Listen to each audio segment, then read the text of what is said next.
We have 4 people in our family: my husband Chris, myself, my son Oscar, and my daughter Minna. Minna is a 4-year-old, and she is diagnosed with Rett syndrome. Rett syndrome has a huge impact on somebody's life. It affects every aspect of their life. My day with Minna starts when I go in to wake her up and just snuggle over a little bit, tell her how much we love her, ask her if she had a good rest. I just love having the moment when she's calm. We could be having a rushed morning and I will still sit there and just hold her until she starts to make the first move. It's important for her to be calm because she can just enjoy the moment. Her muscle contractures, they progress throughout the day. Depending on certain situations, her anxiety can build. Her breathing starts to get more rapid, then she holds her breath. So the routine is key to our day.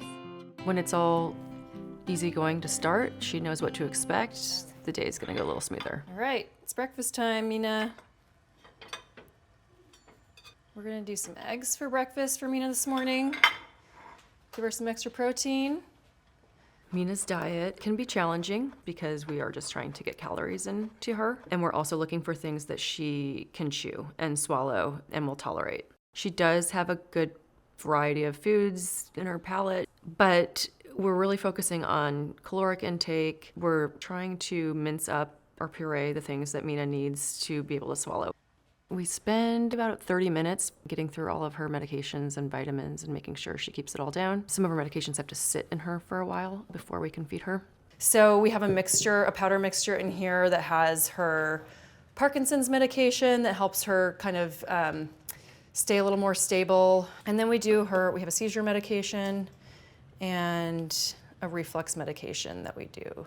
At breakfast time, a lot of times she's in her bedroom, chilling out in her ball pit, hanging out. Minna's room is her safety zone. She likes her downtime. She needs her downtime. She likes to just go into her own space, have some sensory time, and just kind of zone out. Minna Bean, breakfast is ready, time to eat. And now we're gonna get Minna set up in her chair. Time to eat her breakfast.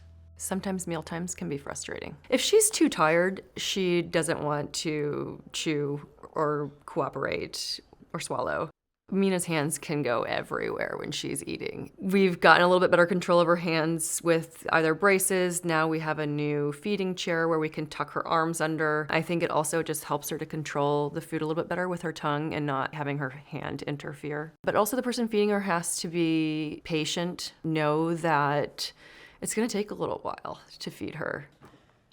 All right, Minna, we've got avocado and eggs with ham and cheese.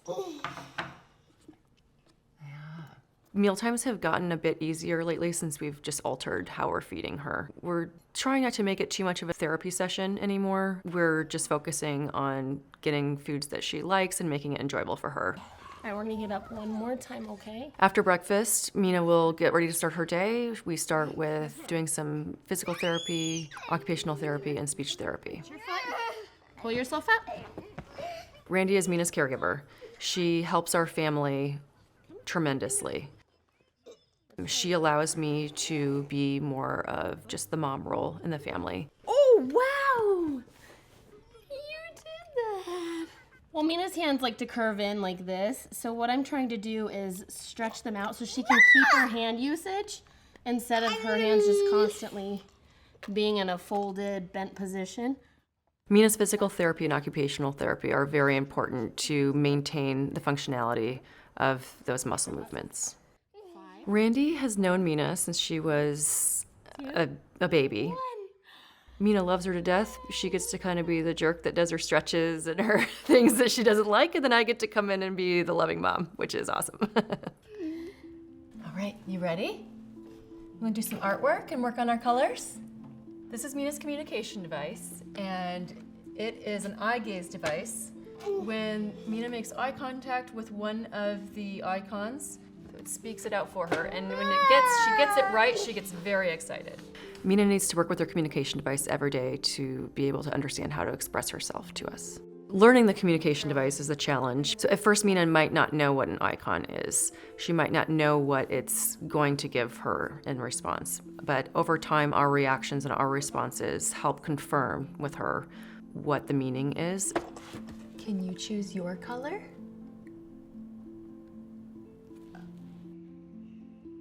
Orange. Orange. Let's do orange. Minna's vocabulary growing and building has just been amazing to see what she can understand. You don't get to know what's inside of her head all the time, but when she says something, you get to know how she's feeling for the day, and it's incredible. We also give Minna a long time to respond because she has what's called apraxia, which is happens with Rett, where she has a long response time.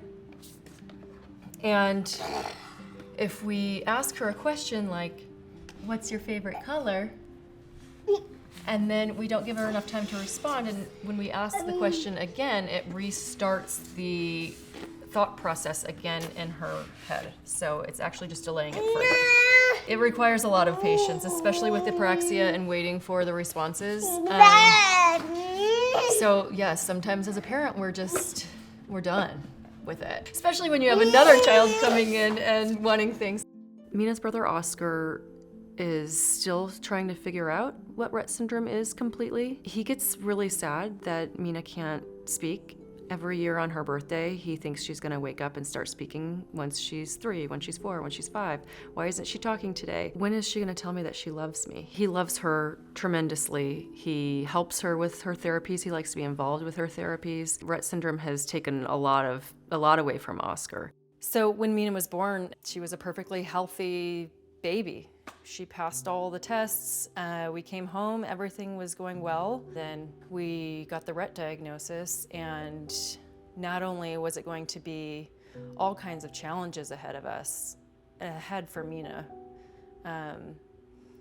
but it also changed everything the way we had envisioned our lives to go. We were not expecting there to be a shortened life expectancy for our daughter. We felt so much pain for her and what her life was going to be.